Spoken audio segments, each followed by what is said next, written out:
to Mobile Legends. Charot lang. Welcome back to my channel, and this is me, Claire, and I'm gonna show you guys kung ano yung mga nabili ko here in Davao, because currently I'm here in Davao. And just a quick disclaimer, you guys, again, if you are not a fan of hauls, feel free to just click out of the video because I don't want to waste your time, guys. So listen natin itong haul na to. It's just a quick haul kung ano yung mga nabili ko sa mall, mga day. And shout out to my sponsor, because if hindi dahil sa'yo, hindi maging posible itong vlog na to. Kasi I realized na parang every week ako may ina-upload sa akin channel, and for this week I'm gonna be busy, so kaya naisip ko na gawin na lang itong vlog na to kahit hindi pa ako nakapag-impake. And let's just make this quick, you guys, because I still need to go back sa Butuan. Magbiyahe pa ako, mga day, and it's 6:30 in the morning. Oh my god. So let's start this haul, mga day. So first, ito yung unahin natin, yung sa Terranova. Actually, nag-sale ang Terranova, mga day. So meron ko mga nagustuhan doon, and ito yun. So, like, I'm so into t-shirts nowadays, yung tipong tinatamad ka and ayaw mo nang maghanap ng OOTD. So, ito yung mga napili ko. This one is just a cute shirt from Terranova. This one is for 395 pesos. So, ito yung binili ko. Just a cute shirt. And this one, plain shirt din, for 590 pesos. I think this one is 290 something. Basta nabili ko itong white shirt and yung black shirt for 590 pesos. Diba ang cute niya?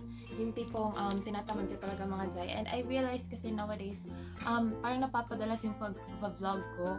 Kaya, kailangan kong i-update ang aking wardrobe, mga day. Palit lang balik-balik o sanina kalisod pod.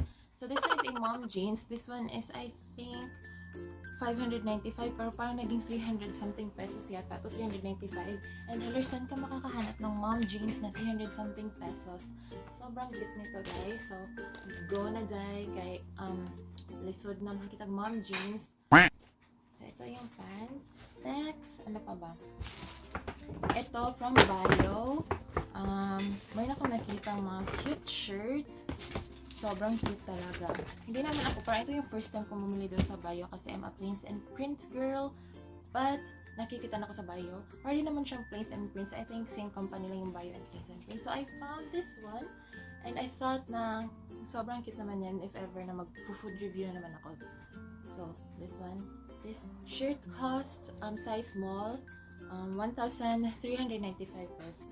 Because there's a very big difference kasi pag bibili ka ng mamahaling damit. Kasi kung bibili ka ng mura, yung tendency nun is marami kang kapareha og outfit, mga day. Kung bibili ka ng mamahaling outfit, yung tendency nun is wala ka ikay ka pareha og sanina, mga day. So this one, nakikita na ko, this one is size small. Shorts, mga day, sa Bayo. This one is, may Bayo sa Butuan, by the way. 1,095 pesos. It's a cute short. And this one, since summer naman, mga day, parang pang summer good siya og vibe, summer vibe. This one, nakikita nila ko nito, and ang cute niya dito sa likod, parang may butas ba yacht para abri ko na ang likod, day. So this one, sa Bayo again, for 1,395 pesos. Cutie. So yun na siya.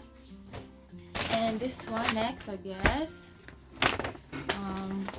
Kasi parang naubusan yung sa guest Butuan ng white shirt. So, gusto kasi na parang loose top, something. Yung parang feeling na nakakapag skincare ka na and nakakapag-pajama ka na and ready ka na matulog, mga day. Tapos, all of a sudden, nag-text ka agad yung friend mo nga, Claire, saan ka na? Punta kami dyan and inuman tayo, mga day. So, yung parang tipong lip tint lang, maganda ka na. Yun yung point ko dito, mga day. At least naka-guest tayo kahit naka-lip tint lang tayo mag-aura dun sa mga bar, mga day. So this one, for size medium, kasi gusto ko na medyo loose, yung makakagalaw ako konti. Makakapagsayo ako konti, mga day. So, this one, for 1,498 pesos. Loose top. Yung kanang on the go. Like, mahilig ako sa mga on the go shirts nowadays. Yung parang, as in like, parang tinatamad talaga ako ngayon mag-dress up, mga day. So, parang yun talaga yung point ko na kaya ako mahanap ng mga plain t-shirts, Puro mga t-shirt lang mga day. So, yan. Kung kayo po ay naghahanap ng pampataba na sulit sa bulsa mga day, pampasalubong, I definitely recommend this one. Meron ng brownies sa SM Lanang mga day.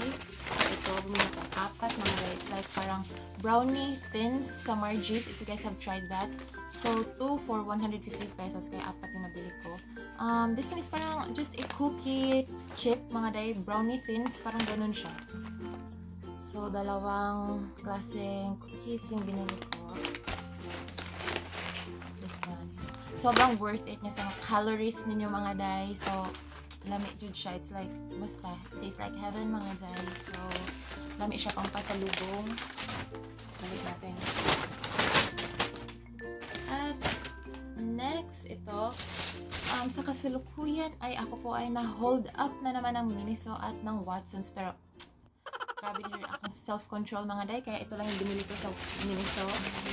Dalawa lang. Just a cute mirror sa aking mga, sa aking future makeup vlog. Sobrang cute nito. So, see? Diba mga day? Cute kayo. Gamay siya, but, oh my gosh, who is she? She's so pretty.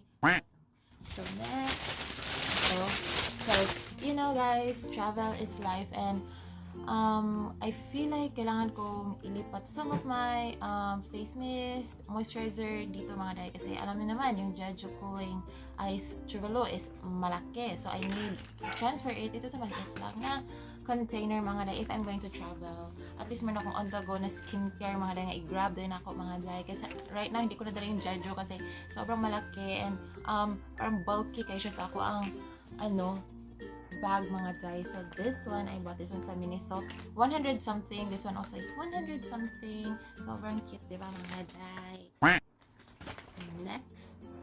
So right now, na-hold up po tayo ng Watsons at huwag kayo mag-alala dahil gagawin naman ako ng makeup vlog for you guys.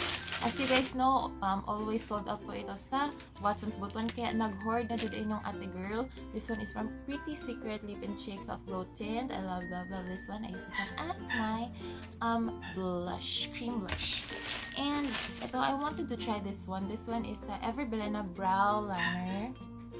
Don't you worry, gagawa na naman ako ng makeup tutorial sa aking mga na-haul sa Watsons. And ito for 20 pesos. I wanted to try this one. And since naubos na yung aking BLK sunscreen, bumili na naman ako in the shade Vanilla mga day. And this one is para siyang makeup brush cleaner. So parang na-realize ko na, my gosh, hindi ko nililinis yung aking mga makeup brushes. So kaya medyo breakout ko gabay mga day. So I realized that one. So I bought this one. This one is a makeup brush cleaner mga day. And I forgot how much this is. But I think barato rin niya siya. Ma-afford lang ninyo mga day. So, makeup brush cleaner. And ito, for 165 pesos, this one is a lipstick from Caroline in the shade Fire. Fire mga day. Buy to anyone. So, hindi ko muna siya isa-swatch because I'm gonna make again a new makeup vlog for you guys. Hindi ko muna siya gagamitin. But, ito yung recommend sa akin ni ate girl. Sabi ko, ate girl, I need a lipstick na babagay sa akin. Sabi niya, okay, yan, yung fire. Para you're on fire, mga guys. So, I'm like, oh my gosh, I need that science. So, give me.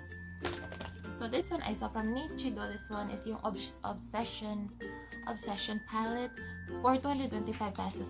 And I fell in love with the color because you know guys, hindi ako magaling mag-makeup. So, I need yung mga colors na playing safe which is in the shade of pink, peach, hindi yung mga dark colors. And sobrang cute naman kasi talaga ng packaging niya mga day. And parang siyang on-the-go palette. Yung feeling na parang nagta-travel ka, I can bring this one with me and I don't need makeup brushes because I can just use my bare hands because I can do a lot with my hands, you know guys.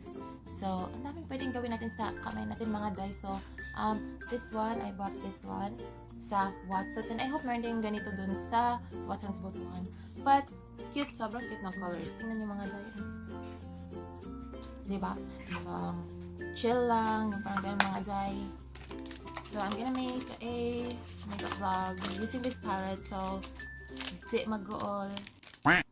So, yan, di ba? Na-hold up na naman tayo ng Watsons. Kahit saan ako pupunta, kahit sa Davao, sa Butuan.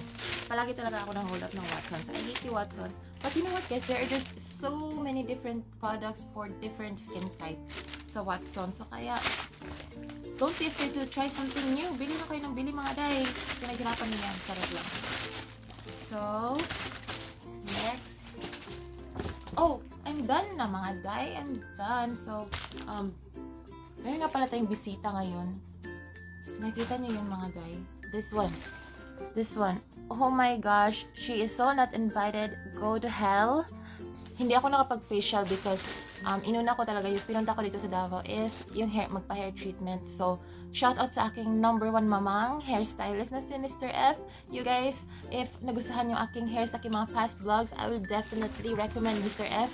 I'll just put her contact number and yung Facebook page niya on my description box. Siya lang talaga yung pinapahandle ko sa aking hair, mga din. As you can see, this one is hair color plus highlights plus keratin plus hair sculpting sa 3 araw. Ako hindi maliligo and 3 araw din ako mag-dig to gym. So, it took like 5 hours yung hair treatment ko kaya hindi ako nakapag-facial, mga day. But, this one is Miho, Liminho. As in, like, literally, Liminho yung name niya.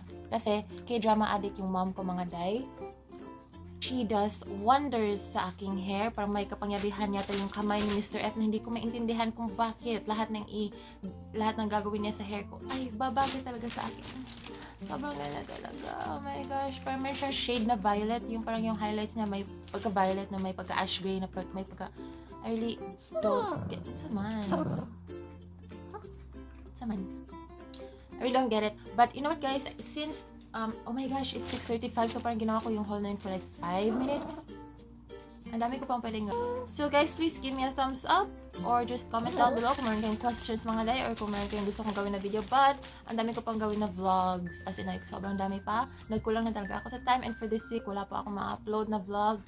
And congratulations pala sa winners ng aking giveaways. Please tag me, mga day, sa pag matanggap nila ng aking mga prizes. And since you're already here, might as well subscribe on my YouTube channel, mga day. Follow me on my Instagram account. And I'll see you guys on my next video. I think it'll be a food vlog again. Bye!